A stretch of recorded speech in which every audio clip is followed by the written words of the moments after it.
विधायक भी तो आपका है। विधायक तो सो रहा है। विधायक तो बसपा का था। विधायक तो बसपा विचारधारा का है, बीजेपी का है। ये तो अचानक आकर के पैसे की ताकत से आकर के जनता बड़े संगीन आरोप लगा रहे हो आप भागचंद टांकड़ा के। नहीं बिल्कुल है ही नहीं हमारा विधायक जीतने के बाद यहाँ एरिया में कभी आया ही नहीं। विधायक है ही नहीं। नमस्कार, मैं वीरेंद्र पवार और आप देख रहे हैं द लोक सदन। आज घुड़ालिया बांदीकुई में चोरी को लेकर महापंचायत थी। हजारों ग्रामीणों में रोष है।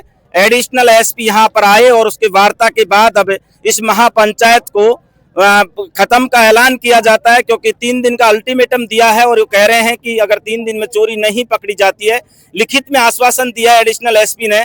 दौलत जी हमारे साथ हैं जो भाजपा से जुड़े हुए हैं। सर, आपकी सरकार है, विधायक आपके हैं और आप ही सरकार के खिलाफ आंदोलन कर रहे हैं। देखिए, ये मेरा क्षेत्र है, मेरे पैतृक भूमि है।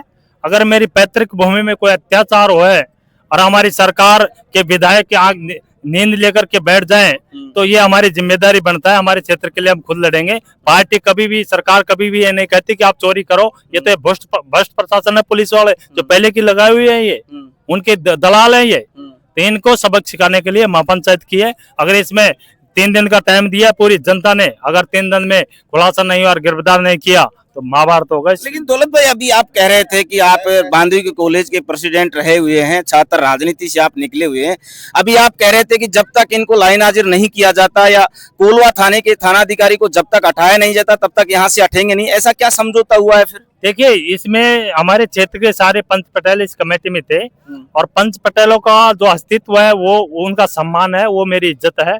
उन्होंने ये निर्णय ले लिया, उन्होंने मान लिया। अब 3 दिन में आप दौलत भाई समय दे दो, इसलिए हमने मान ली ना हमारा निर्णय, और वो हमें बाध्य नहीं करते तो आज पटरी उखड़ती और इनको हाजिर लाइन हाजिर करवा के हटते हैं। आपको नहीं लग रहा कि ये जो महापंचायत थी, ये महापंचायत चोरी को लेकर कम और कहीं ना कहीं पार्टी को लेकर ज्यादा लग रही थी? नो, इसमें सब पार्टी के हैं।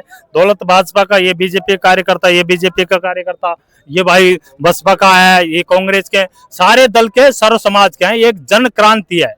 ये पूरी जनता इस चीज को चाह रही है कि यार ये सिस्टम ऐसा क्यों कर रहा है। ऐसा सिस्टम तो आपका है ना, सरकार तो आपकी है। सरकार को तो पता ही नहीं, पता चला है 3 दिन में तो इनके घुटने टेक देंगे। विधायक भी तो आपका है। विधायक तो सो रहा है। ऐसा क्यों? तो नहीं ऐसा है। क्यों?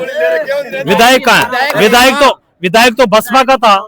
विधायक तो बसपा विचारधारा का है, बीजेपी का है। ये तो अचानक आकर के पैसे की ताकत से आकर के जनता बड़े संगीन आरोप लगा रहे हो आप भागचंद टांकड़ा के। नहीं बिल्कुल, मैंने कह दिया। वो तो कहता है कि कोई काम के लिए जाता है, बाचा डालता है। लोग कहते हैं बाचा डालता है। क्या बोलता है? बाचा डालने की बात करते हैं। अब लोग गए थे यहाँ से, कह रहे थे भेड़ बकरियों की क्या नंबर प्लेट हो जाएगी जो इसको गिरफ्तार करवाए, ऐसे करते हैं। अगर 3 दिन में आपकी चोरी नहीं पकड़ी जाती है, वो कह रहे हैं कि 3 दिन में चोरी पकड़ लेंगे, अगर नहीं पकड़ी जाती है तो फिर आगामी रणनीति क्या होगी? आगामी रणनीति, हम एसपी कार्यालय का घेराव करेंगे या ट्रैक पे बैठेंगे। हमारा 2 ही है। हम बैठ करके कल हमारी मीटिंग होगी संपूर्ण एरिया के युवाओं की, सर्व समाज की। इसमें देखिए, जो नेता किसी भी दल का हो, चाहे बीजेपी का हो चाहे कोई हो, जो हमारे इस जनता का साथ देगा, जनता उसका साथ देगी, इसमें कोई शक नहीं। ऐसा तो नहीं कि आंदोलन की राह पर दौलत मीणा जो है अपनी सियासत को कहीं ना कहीं टटोलने की कोशिश कर रहे हैं? नहीं, ऐसा कुछ नहीं है। देखिए, ये तो जनता करती है, फैसला जनता के हाथ में होता है। कोई कुछ भी चाहे, उससे कोई फर्क नहीं पड़ता। जनता जिस दिन चाहेगी उस दिन आर पार। लेकिन दौलत भाई, मैं एक सवाल और करूंगा, क्योंकि आप मेरे सीनियर रहे हो बांदीकुई कॉलेज में। मैं जब फर्स्ट ईयर में आया था तो आप निकल गए थे। ऐसा नहीं कि आप इतने लंबा संघर्ष हो गया, इतनी लंबी आपने राजनीति कर ली, अब तक आपको कोई राजनीतिक पद नहीं मिला, ना आप कोई बड़ा पद ले पाए, ऐसा कारण क्या रहा? उसका एक ही कारण है। आप सोच सकते हो कि यहाँ बड़े बड़े नेता आकर के बैठते हैं, 50 आदमी आते हैं और हम आते हैं तो 5000 आते हैं। एक गरीब कार्यकर्ता इतना मूवमेंट करता है, गले नहीं उतरते। पार्टियों में बड़े बड़े नेता है, उनके गले नहीं उतर। बड़े नेताओं के नाम बता दीजिए, कौन कौन है जो दौलत मीणा को रोक रहे हैं? अगली मीटिंग में आपको बता दूंगा। ग्रामीण और है, क्या कहेंगे? 1 मिनट रुकिए, क्या कहेंगे? जी सर, हमारे आए दिन चोरियां हो रही है। ये सब कोलवा था। विधायक को अवगत नहीं कराया आपने? विधायक तो है ही नहीं हमारा। विधायक तो है ही नहीं हमारा। विधायक जीतने के बाद यहाँ एरिया में कभी आया ही नहीं। विधायक है ही नहीं। विधायक पहले तो जीआर खटाना साहब जो आते थे, विधायक है ही नहीं हमारा। विधायक तो है ही नहीं। आइए अंकल से बात करिए। क्या बोल रहे थे? आइए, क्या नाम है आपका? मेरा नाम दयाराम मीणा है। लोगों ने ना पैसे से वोट दिए उसको। अच्छा, उसने पैसा बांटा है, दारू बांटी है हमारे क्षेत्र में। भागचंद टांकड़ा ने? हाँ, भागचंद टांकड़ा ने। तभी नहीं सुनता है।